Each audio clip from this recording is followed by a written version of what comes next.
What's up, everyone? Thank you so much for joining me for another episode on the Venue RX podcast. I'm excited today because I have someone very special who provides an incredible service for not only wedding and event business professionals, but anyone really in the service industry. I think so many people can learn from what she has to say. And I'm excited about this episode because I know I'm going to learn a lot and I know you will as well. So I just wanted to welcome Alea Harris to the show. Alea, thank you so much for being here.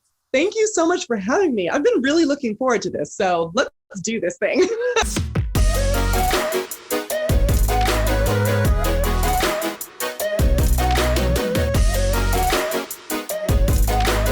I'm pumped. Let's do this thing. Like you said, so you have a company called Flourish Marketing. And before we get into that, before we talk marketing, because let's get down to the nitty gritty. Like I really want to, give people and leave people with some actionable strategies from this episode. But you actually came from a catering background. Is that correct? I did. So way back in the day, I actually came from a cosmetics and a fashion background, which was not for me.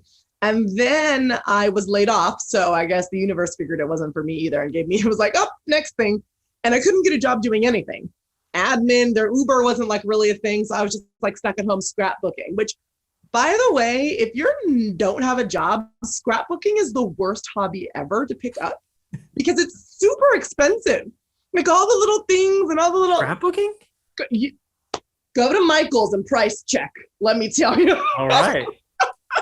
So not the best hobby. And I was like, okay, I need to do something else besides scrapbooking. So I went to culinary school at the encouragement of one of my friends, and I was there for 2 years, and I started my catering company while in culinary school. And then it was like catering, and then it was kind of catering private chef, and then mostly just private chef work. And I was a private chef for high net worth individuals, and I traveled all over the world with them. And then I ended up being like, okay, let's use more than just my one side of my brain. I have a college degree from the University of Southern California. Fight on. So what am I going to do now? So I applied actually to work as a Google vendor partner in their food team. And I did that. And I helped manage the communications and marketing for the global food team within my region, which was the US. And then I became the head of marketing for North America for my parent company, which was the largest food service and corporate facilities management company in the world. And I'm like, okay, but these are not my people. Like you can really only talk about how clean a floor is just so much, right? Like I was like, we've passed the level that I care.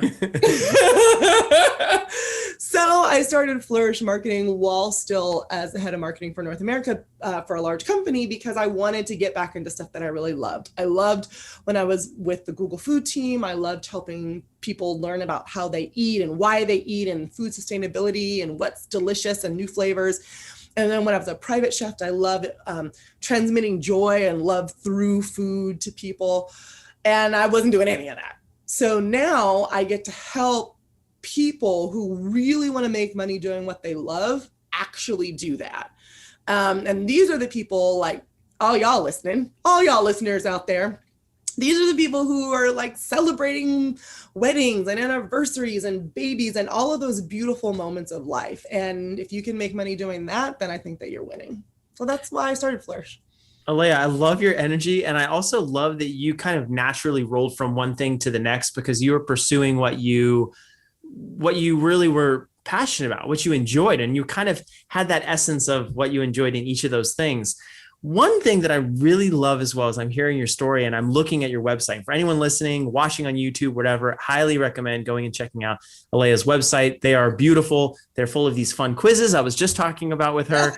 And you're going to want to take those because they'll help you understand more about who you are as a business person, as a marketer. But the one thing I really love is you are unapologetic about making money. And yes.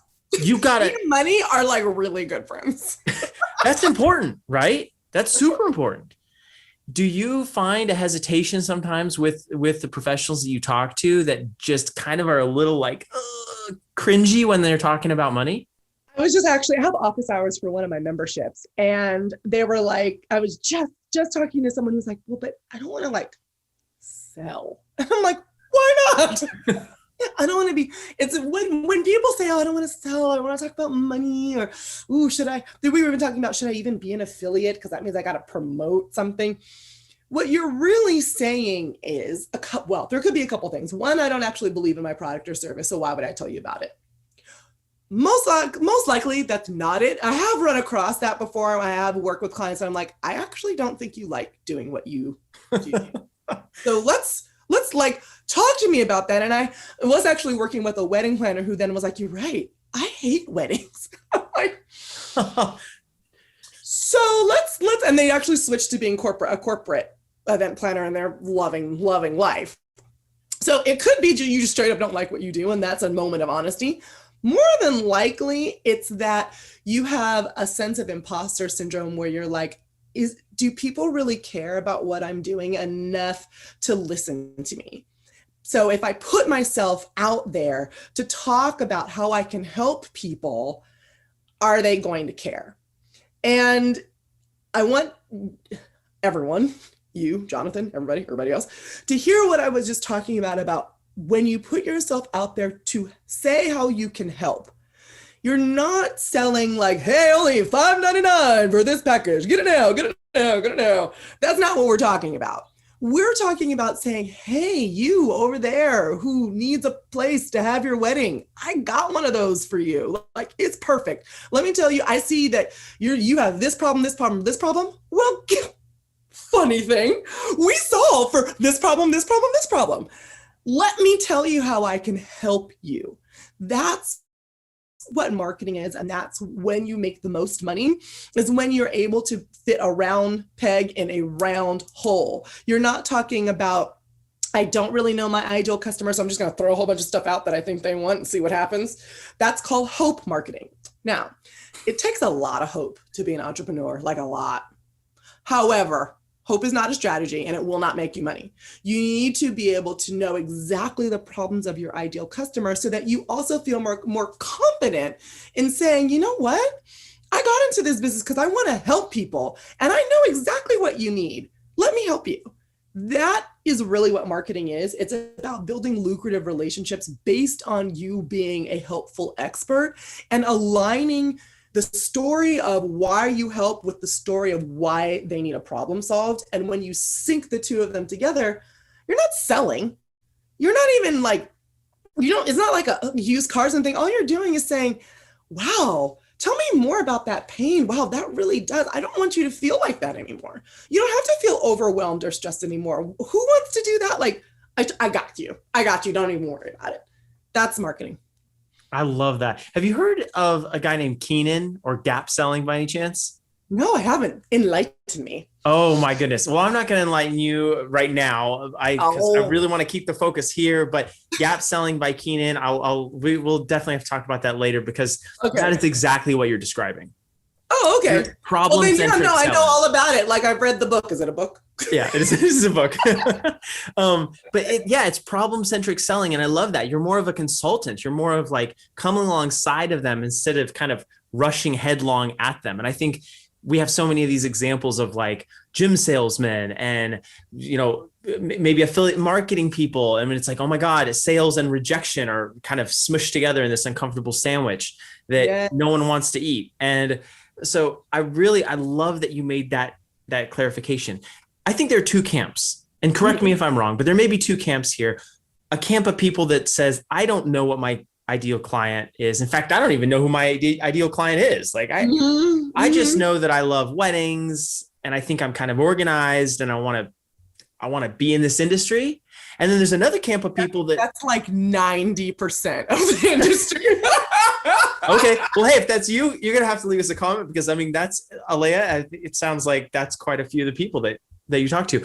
But I think there's this other camp of people also who they might have tenure in the industry. They might be 10, 15, 20 years in. They know, but they don't have that confidence to start like really putting themselves out there correctly. And maybe their business is struggling because of it. So you said you see more folks in that first camp. I see, especially because of the pandemic, there have been a lot of people like, I want to start a business, which is great. I'm all for entrepreneurship. But then they're like, you ask them, well, who's your customer? Like, anyone who will buy. me. I'm like, okay, that's probably not how that's going to work. And I get it. When you first get started, you're like, I need to sell, I need to book with people. And then all it should take, for some people it takes a little longer, but all it should take is that one client that you're like, oh my gosh, are you literally the spawn of Satan? Like, do you have like his phone number and you big kick it on the weekends? Like, what is happening? You are the worst. Then hopefully you'll say, maybe I don't want just anybody who will buy. Maybe I want to match my area of expertise with the people that actually need it. And that's probably somewhere in there where I'm going to live. That's when your ideal customer comes in. And your ideal customer, a lot of times people focus very heavily on the demographic information. They're between 25 and 35 years old. They live in a major city, blah, blah, blah, blah. That's what they focus on, which is all good to know. But what I like to focus on is their psychographic traits, the psychographic information. What are their biggest dreams? What are their biggest fears? Why are they that way, right? For example, there's a wedding planner in the New York, New Jersey area who I've worked with. And she was like, well, most of the folks that I have are actually professionals, like lawyers, doctors, or they work in like a government kind of job. But they did that because, and they were a little older, and they did that because that's what they were supposed to do. But they actually, when they have an opportunity to have a creative outlet, they go wild, right? And it's not necessarily like that's like rainbows and puppies and unicorns. It's not necessarily like that every time, but they really want it to look different and unique and amazing. And she understood how they got there so that the language on her site wasn't necessarily like, you like sparkles in everything you do. It was more like, I can be your creative alchemist. I know that all day, every day, you might be in a totally different world and you have all these ideas and you have this vision, but you might be a little out of practice on how to manifest that out into your event. That's what I do. So when she has words like that on her website, who do you think she gets? Doctors and lawyers who, by the way, have jobs that make money, so they can pay her. She's not price haggling with folks all day long. And she was a former attorney. So she speaks their language. It's her perfect ideal client. It's only then when she's able to really grow and develop, and it opens up your mind when you're only focusing on a smaller niche with that psychographic data, that you start being able to develop auxiliary services. Well, if they're really focused on, she did not do this, but this is just a thought. If they're really focused on being able to bring their creativity to life, like say she was a wedding planner, but then she was also actually it was true that she did do like music. So let's use that. And they're like, well, maybe we can also have I could have how to write your own first song. And I could have that as an add-on. And that would be so cool. I can guide them through with their love story. And let's charge a couple $100 for that, right? Then you're creating revenue streams that make sense for your ideal client, that are novel, that differentiate you from the market. You're not just focused on, I have full planning, day of, and wedding management. It's so does everybody else. Tell me what you can give me that the 5 million other planners or venues or photographers down the street cannot give me. And the only way that you can do that is by honing in on your ideal client and getting that message to them that hits them in the head, the heart, or their gut. You're going to hit them cerebrally, where you're just they're like, oh yes, no, I understand. Your message is clear. I understand the words you're trying to tell me. You're not doing floofy language where I'm having to read between the tea leaves. I ain't got time for that. Nobody got time for that. Then you're hitting them in the heart where, oh, that is the pain that I'm feeling. Oh, thank you for being compassionate by articulating my pain back to me, so I know that you get it. You seem like a safe place. I trust you. And then you hit them in the gut. You're like, ooh, well, this feels right. Why? Because you've used testimonials. Other people have said that it's right. I have some social proof. I get it. I get what you're talking about. And I have this gut feeling that says that you're the match for me. Again, the only way to be able to do any of that is to articulate your ideal client. So for clients, or for vendors then who are trying to articulate that or trying to clarify that. And maybe there's somewhere in the middle of this process. They maybe have clearly articulated, there's not a lot of froofy language on their website, but it is very bare bones, one A, B, or C package. This is what I do. And they're really having a hard time kind of standing out from the pack. And they want to dive into their ideal client, but maybe they don't have a lot of clients and they are in that kind of like, hey, anyone who wants to give me money can sign up type of thing. What are they looking for? Where are those clues that give them kind of who they want to be moving towards?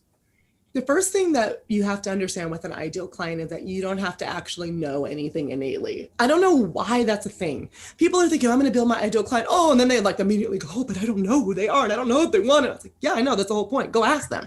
You don't have to know. If there's multiple ways to ask as well. One of my favorite is if you have a pretty good bank of testimonials and reviews, like if you have a page on the Knot or Wedding Wire or your own testimonial situation set up, go through them and kind of geek out a little bit.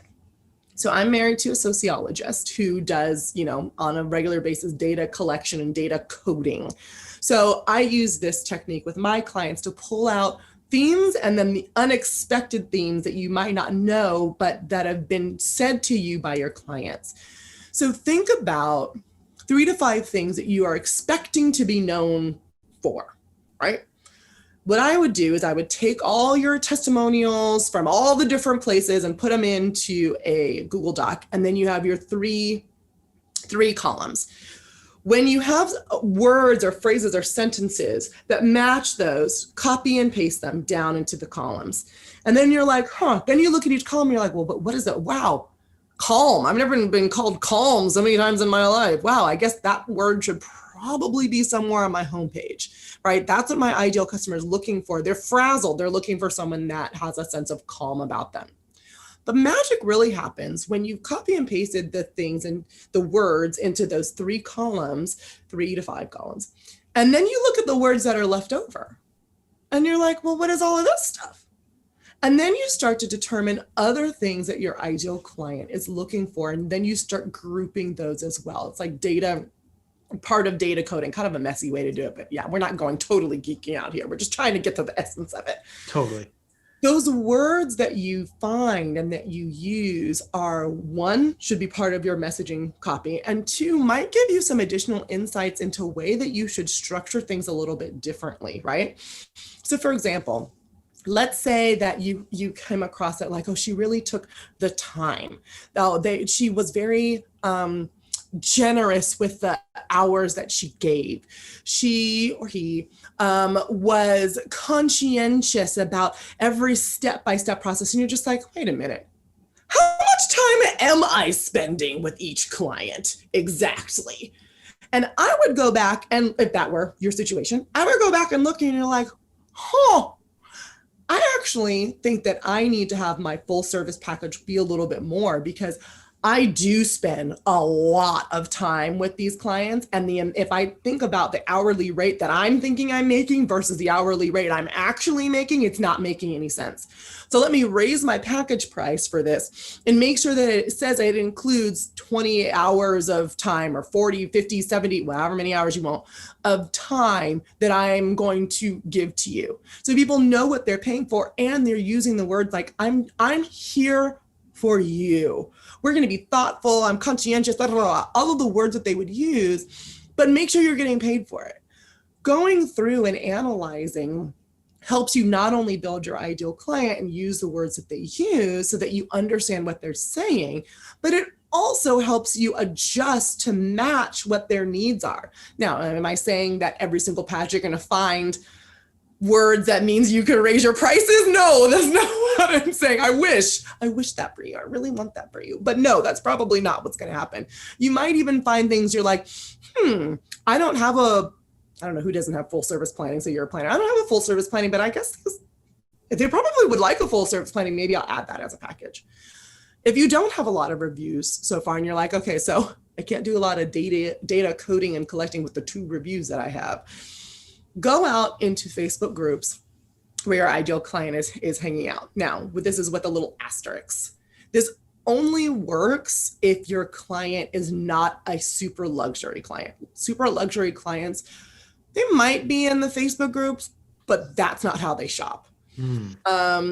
So if you have a mid-tiered, so even like lower luxury, or like even if it's a budget couple, then go into the Facebook groups and see what the topics are that come up over and over. See what words they use, right? Then have an understanding of what your value adds are. One of the mistakes that I see business owners in the wedding catering and events industry make all of the time is that they have this beautiful rebirth. I'm now a wedding catering and events industry entrepreneur. And they forget about everything that happened before. Like they were an accountant, but now they're an entrepreneur. And so in this industry, so they feel like they can't use any of that stuff before, but it's usually something that they ran away from their corporate job and now they're here. When in actuality, that's exactly the stuff that you want to use and merge it together, because you're really good at making sure that they can stay on budget. You're really good at helping them make sure that their payments are on time and how they can ask and negotiate contracts to maybe even make sure their cash flow for their wedding makes sense. You understand that because you had an accounting background. Make sure that when you're going through the Facebook groups and you're seeing what people want, you're also looking at another column about what you do and what your differentiators are, and then you're matching them across to see, okay, I really don't want to necessarily go with the budget-friendly bride, but I want to go with the couple that is interested in experiences. They want to travel the world, but they have money, but they're not, Beyonce. So let's see how I can use my experience to help them. That's my ideal client. And that's how you start to find out, one of two of the ways that you can start to find out who they are and how to serve them. Very long-winded answer to your question. No, I love it. I love it. And I have like so many different thoughts that are coming up, but it really reminds me of how oftentimes everything kind of works together for good, right? Like a lot of times what we should do leaves clues, and there are these little trails, these little breadcrumbs throughout our life. And so if you are an accountant, if you come from corporate America and then you get into the wedding and events industry. And by the way, I love that you said that, because I feel like 90% of the people that I've talked to, even on the show, do have some sort of corporate background or some sort of background that's completely different. Very rare is someone like, I came from hospitality right into another hospitality, and that's just my whole career. A lot of times people do transition to this industry from something else. And that is great because, not only are you able to help keep them on budget and some of those things, but you can now, that's your community. Like, their hopes and their fears, and they're looking for a promotion, but maybe they feel a little stuck because they haven't, so you can start already automatically speaking some of that language. Absolutely. That is brilliant. Alea, there's one more thing that I was realizing as you were talking. I feel like, could you use these same strategies with almost anything, like hiring? Oh, like vendor relationships. Yeah. People ask me, well, should I have an ideal customer avatar for my vendors, however you like to say it. I like frienders because why not make a new friend? Yes, you can. You should, in fact, have a really in-depth understanding of how to work with your peers, how to attract the ideal person that works for you. It's if you think about intention setting, you can go around willy-nilly and just be like, I want any client, I want to work with any people, I want to attract, any people to work for me, and then you'll get just any old body. Yeah. Just any, and you don't want just any old body for any of those roles, right? But if you set that intention by being very clear on what you want, and then you start to kind of put yourself in the places where those people are located, it's free. And it's a whole lot easier of a way to get to the place that you want to be than just the shotgun way and hitting with whatever sticks. Totally. Okay, so Alea, we have this incredible platform, this foundation, I think, that you've given us here when talking about developing our ideal client, kind of people, I think folks starting off in the industry, but also just clarifying their understanding of their clients, right? What are some practical ways? Let's start getting really practical and applying this. So for the vendor listening to this, the DJ, florist, caterer, planner, whoever it is, right? what are some things right away? Like, where would you say that that person needs to start immediately after listening to this podcast? Where do they go? Are they doing like a social media audit? Are they doing like, what's step one to kind of start revealing some action steps? You're taking your fingers off of your keyboard. That's the very first thing I want you to do. Because I've gotten DMs after my podcast episodes. I'm getting, I guess, on other podcasts, and they're like, I've completely redone my homepage on my website. And I'm just like, the podcast just launched like 2 hours ago. And then I'm like super curious, right? So then I go look and I'm like, what have you done? I don't know if I didn't see it before, but I don't think that this is better. Because they'll take sound bites and just plug it in. And that's not the intention of this experience. Before you say, oh yeah, problem, you have this problem, let me pop that over here. You need to know what you want to be known for and the messaging platform that you're going to build. Again, if you want to, you're like Jeff Bezos says, your brand is what other people say about you when you're not in the room. So think about what you want that to be. Yeah, it could be like, if you're a florist, like they have pretty flowers. Like that's lovely. But what else could it be? I've been working, and another member of my membership is a really cool flower grower and florist. She actually will be able to grow the flowers for your bouquet. So you'll be able to pick them out, you plant them. I mean, how freaking cool is that? You know exactly where they came from. They're sustainable. Then she's toying with like how to make them when she does make the bouquet from the flowers that she picks just for you to make, like put a little tag and make it super personable. Like if that was your service, what people would say about you when you're not in the room is like, yeah, pretty flowers, but oh my God, I have a keepsake that I put in my shadow box because the flowers were grown just for me. And this flower was my mother's favorite. And this flower is my grandmother's favorite. And this one is the one I want to bequeath to my child. Like you have a totally different feeling. You then become the floral memory maker rather than just the one with the pretty flowers, right? That's powerful. So when you're like, okay, let's use this example. I am the floral memory maker. I love that. Someone take that. Someone take that. That's just for you, floral memory maker. Just send Alea a DM after that. Be like, I now am the floral. I have Cash App. You can use Zelle. Just hit her up. You know, just to thank you. You know, I like that sounds fair. No, I'm kidding. I love it. So you can then say, okay, but you can't just say, I'm a floral memory maker. I'm the floral, like you can't just like parrot that all the time. You have to build a messaging platform where that's the main idea that people get. So then you have like 3 or 5 content themes that you talk about in relation to that. It could be about, one of them could be the meaning of different flowers. Another one could be, you know, how like floral seasons, and, you know, maybe if flowers are super important to you, like when are you going to get married? So you make sure you get the right flowers for your wedding, right? And you can move those, chunk those out. So you're known as a floral memory maker. Now, after you've done that, probably in like a nice little journal, you come back to the keyboard and you start looking at your website. Why would someone want a floral memory maker? Well, flowers are clearly important to them, but also it's because they want something that's unique. There's a lot of things that you can do with flowers, and with Instagram, they've seen it all already. So for them, they're like, okay, how do we, yes, they have to be beautiful, but how do we just transcend the huge flower arch, just so with those huge flower arches or the bouquets or the boutonnieres, and that they mean something to me? That's the problem you're trying to solve. That should be at the very forefront of your website. How do we make this meaningful, not just beautiful, right?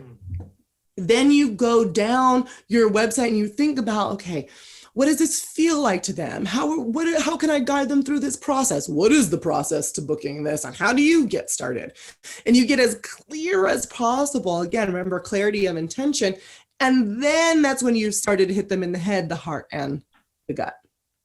Then you can talk about, use those 5 things on social media, then you can use them in your emails, but you have to, the actionable thing is to step away, develop what I call your North Star, that thing that people say about you when you're not in the room. your 3 to 5 content themes, and then take a look at how you can bring those to life in your various different marketing channels. Would you spend more time in doing this on the what or the how? Because there's kind of like what I do. I'm a floral memory maker. What that is, I'm a glorified florist, right? I'm speaking just really straightforwardly here. I am a florist, but then I do X on top. But the X on top is the how, right? The what is like, I am a florist. I do floral design. And so would you spend time in the messaging on more on what you do or on how you do it? Is there kind of a ratio that you like to follow? You're not going to like this answer. Neither. So the messaging is not really about what or how I do anything. Yeah, that's kind of like towards the bottom. Like step 1, step 2, this is what you get. This is what we do. The 75% of your homepage is about the problem that you solve for the client. It's always from the perspective of the client. So it's about, well, why do you want the memory, and flowers as memory, and flowers as what the integral part that they play in your wedding, and how to make those selections that make sense, and how we do that for you. And then you get into services, and then you might have a full robust services page that gets more into the what and the step-by-step process. But most of your time, energy, and effort should be focused on solving the problem. And it doesn't really matter the nitty-gritty of the how or the what if you aren't able to tell them why they should care about this problem, how you know it's a problem that they need solved, how it makes them feel, and how you can help get them to a transformation point where they can feel better, different, more magical, get to their success and their end goal. I love that. Okay. It makes total sense. It makes total sense. Let's kind of switch and focus a little bit here on venues, because after all, we are the Venue RX, and we gotta give some love to our venue owners. Yeah, sorry venues for that long. You have to endure that long flower example. We're all florists now, I mean, we're all we're excited about this. But yeah, let's go into venues for a new venue in the space. I've had some incredible guests on that have talked about focus groups. They've talked about kind of understanding what type of venue you should have in which market. But let's assume that you're in a market where, there's a moderate level of competition. You kind of know generally the competitors that you have in the space who do a similar thing. Maybe there's 1 or 2 main ones that are like direct competitors. How would you differentiate in your messaging? Because we just talked about the what versus the how, and you said you wouldn't talk about that, but you talk more about the problem that you're solving. Mm-hmm. Would you kind of tackle this by pointing out the differentiation between you and that other one? So maybe not naming names, but saying, hey, a problem that we've seen in the market is all of the other vendors or all of the other venues require you to pick a caterer on the list, and we don't do that for you. We give you the freedom.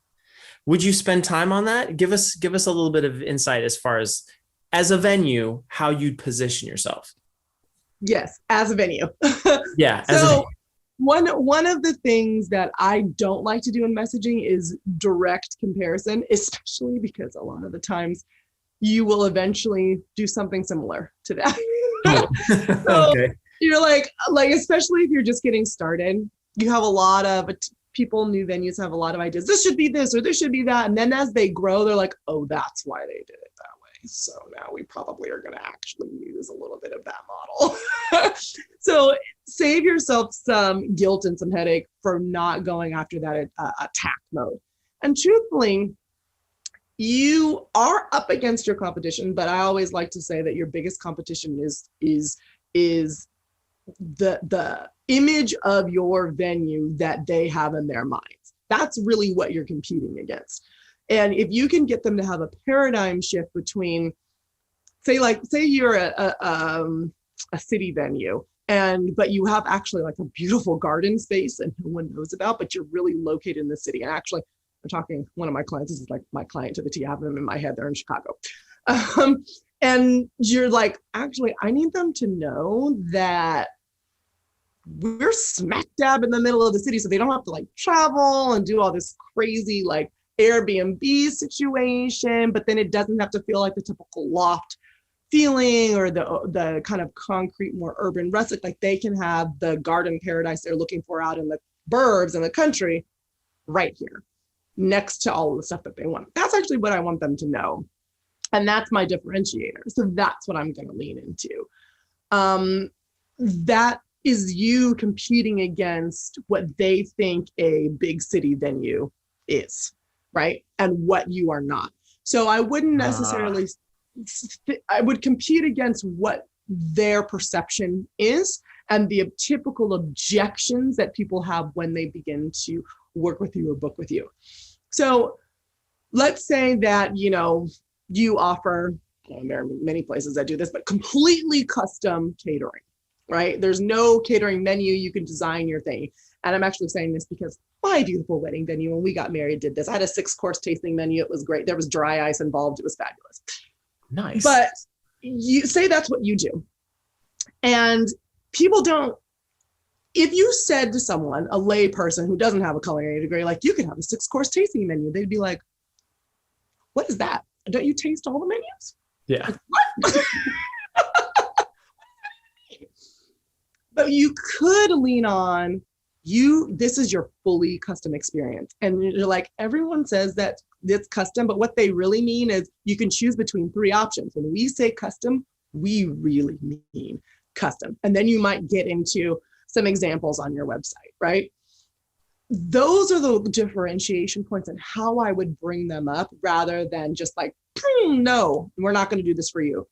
Some of those points of differentiation come up when you are clearly honed in on your ideal client and what they're looking for.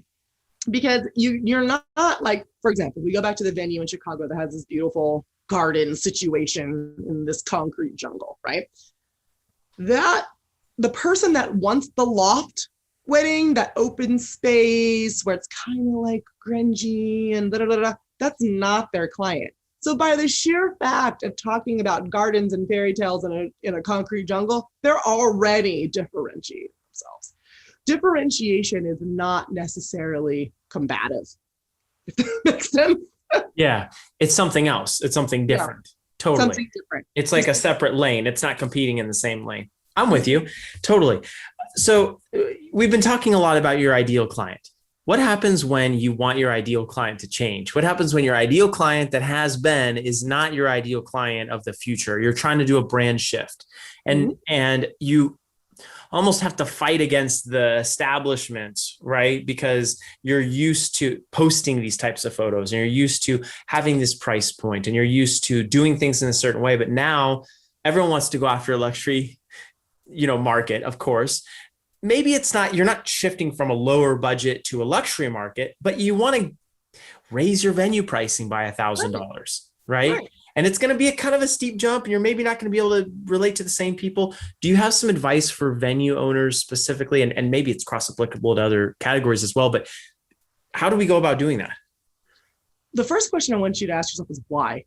So if your answer is, I'm going after luxury clients because they have more money and I want to go after the people that have more money, I would caution you to dive a little bit deeper. Come on. The money argument that's not going to work for us. No, we've already determined that I love me some money. We have. That is not more money, more problems. Sometimes. Okay. Yeah, absolutely. So if you're saying, oh yeah, well, they have all the money. Yeah, but they're paying more and they expect a lot more. Are they expecting, if you're going to charge them $1,000 more, are they going to expect $1,000 worth more? Are they expecting $2,000 worth more because you landed in kind of like this funky lower luxury tier? So that's the other thing too. You have to get into the psychographics.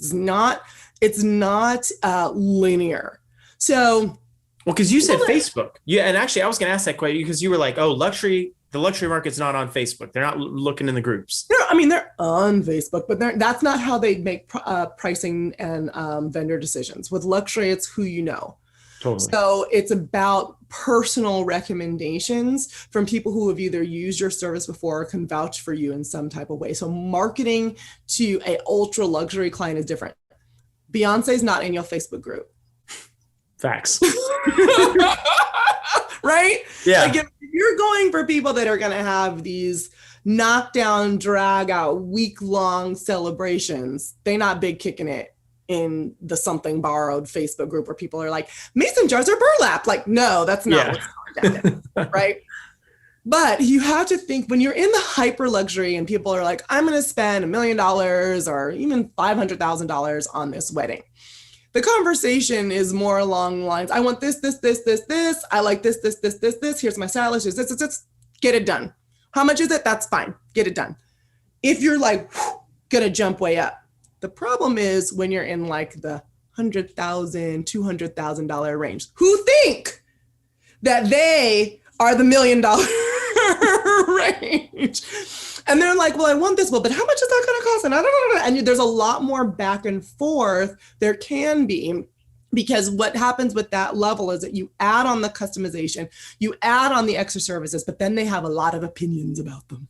Whereas the mid-tier, it's like package 1, 2, 3, and they're like, package 2 sounds great. Can I add in just a salmon instead of a chicken? Absolutely. Like, it's a different mentality. So when you say, I'm going to go after the luxury market, make sure that you really understand the decision that you're making and that you raise your price enough to accommodate the extra hours, staff, service that it's going to take.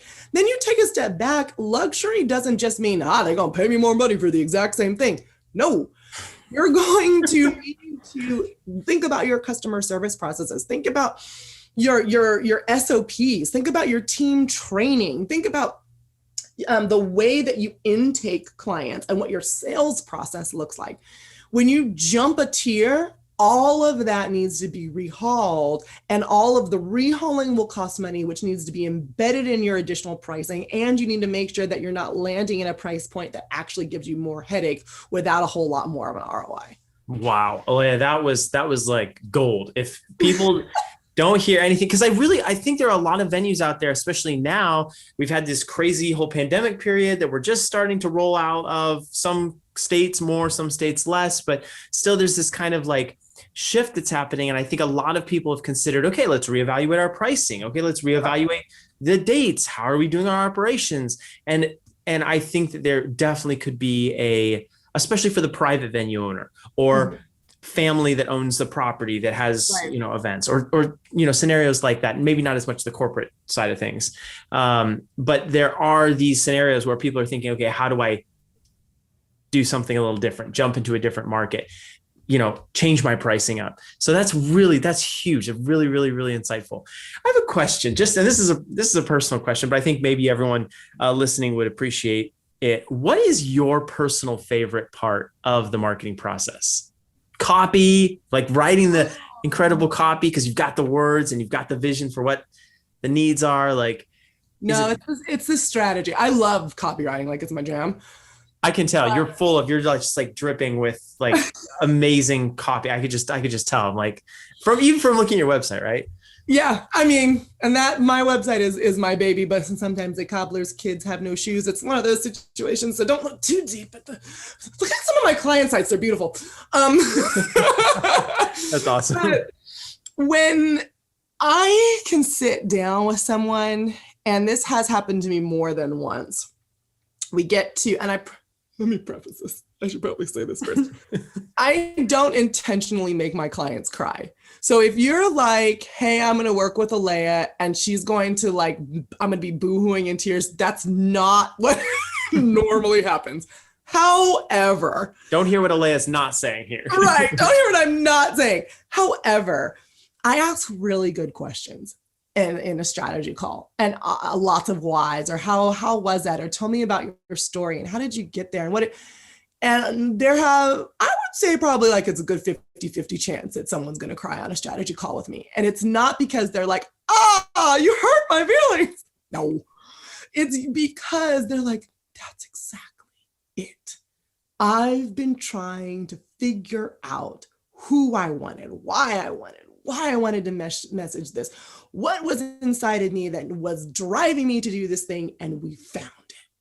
That's why I like strategy the most, because then from there you can write beautiful copy. But like, say that's like, I like call it like excavation, right? You're digging down.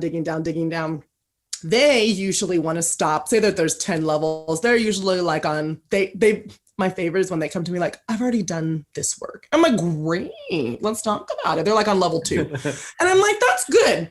So at least you have all of the things in one place. You have all the documents open. Check. Now let's dive down. And then usually, like, let's say there's 10 levels. At level 5, they think that they're done. And that's usually when all we've gotten to is a place of clarity, but not differentiation or a true unique specialness. There's something unique and special about every business. Even there are, I forgot the number, thousands of wedding planners, thousands of venues, thousands of florists, and each and every single one has something different. Why? Because each and every single one is run by a different person. And if you are bringing yourself to your business, which I think that you should, it's often difficult for folks in the corporate world that came from the corporate world to bring their full self over. But if you have the chance as an entrepreneur to bring yourself to the business, then that means that your differentiation is already there. It's already there. It's just about unearthing what that is.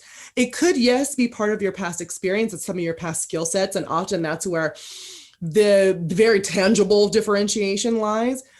But the way that you message your business is often the way that you would like to be able to message yourself to people, and you're translating that through your business offerings and services. And that bit and that strategy bit, the coaching, the strategy, all of that, that's my favorite part of the marketing process.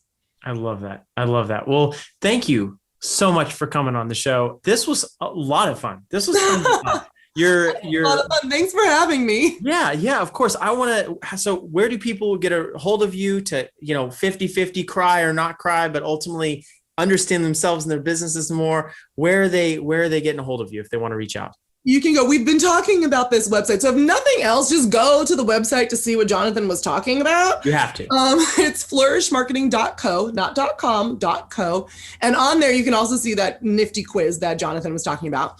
The quizzes are legit. They really are. Because even the questions are revealing. Like you said about your questions, you start kind of thinking, you're like, oh, okay. Like, should I have been thinking about that before? Yeah. Probably. Yeah. If you're most interested in social media, we love social here. So we have a whole other website for it. It's called thesocialmediapantry.com. There's another quiz there. You can take that quiz too. Leia's big on quizzes, as you can tell. Quiz over here. And you can also follow me at Leia Harris, ALEYAHARRIS on Instagram and all of the social media platforms. I love it. Awesome. Well, thanks everyone for joining us today. This has been a lot of fun. Leia, it's been great chatting with you, and I hope we get to do this again soon sometime. Yes. Thank you so much, Jonathan. All right. Bye-bye.